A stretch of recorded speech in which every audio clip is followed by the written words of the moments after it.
Hello everyone, welcome back to our channel Titli and Tinni. কেমন আছেন সবাই? আশা করছি সবাই ভালো আছেন।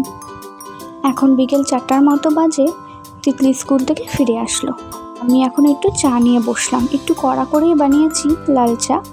শরীরটা ভালো নেই, সকাল থেকেই মাথা ব্যথা, ওয়েদার চেঞ্জের জন্যই এসব হচ্ছে। তো তিতলির বায়না কিছু একটা খাবে বিকেলে, তো সেরকম ঘরে কিছুই ছিল না, চাউমিনটাও শেষ হয়ে গেছে। তো আমি ভাবলাম বাড়িতেই কিছু বানানো যাক। আটা ছিল, আটা দিয়ে বানাবো আজকে হোমমেড পাস্তা। যদিও এর আগে কখনো বানানো হয়নি, এই প্রথম বানাচ্ছি। তো দেখা যাক, যদি ভালো হয় তো মাঝে মাঝে এটা করে খাওয়াবো। তারপর চা খেয়ে বানানো শুরু করলাম। ছোট 1 কাপ আটা নিয়েছি, তাতে দিয়েছি অল্প নুন, রিফাইন তেল। তারপর এই আটাকে সুন্দর করে আমি মেখে নেব। মেখে নিয়ে রেখে দেবো 5 থেকে 10 মিনিট। তারপর এইভাবে শেপটা করে নিয়েছি।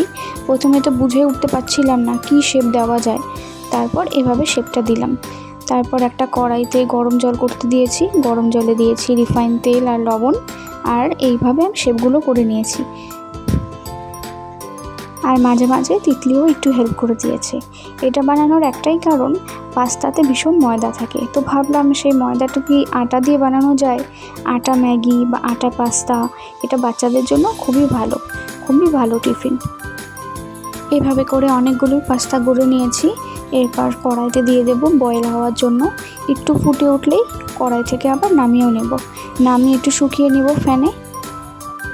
আমি তো 1 ঘন্টা মতো রেখে দিয়েছি খোলা জায়গায়, যাতে হাওয়া পেয়ে একটু শুকিয়ে যায়। এই যে লম্বা লম্বা শেপগুলো, এগুলো তিতলি করেছে। আর বিকেলবেলা শুরু করে দিয়েছি এটা বানানো। তিতলি টিউশন থেকে ফিরে এসছে, ওকে এখন বানিয়ে দেব পাস্তা। তো পেঁয়াজ কুচি নিয়েছি, লঙ্কা কুচি নিয়েছি, তার সাথে দিয়েছি টমেটো সস আর ম্যাগি মশলা। এসব দিয়ে সুন্দর করে বানিয়ে নিলাম। এই যে তিতলিকে এখন সার্ভ করে দিচ্ছি। আর তার সাথে ওর বোন মানে তিন্নিও আছে, আর তিন্নিকে তো চাই। তিতলি প্রথমে একটু টেস্ট করে নিচ্ছে। ওর তো খেয়ে খুবই ভালো লাগছে, মনে হয় মাঝে মাঝে এটা করে খাওয়াতে হবে। আর এখন 2 বোন মিলে খাবে। এই যে তিতলি একটু বুনুকে খাইয়েও দিচ্ছে।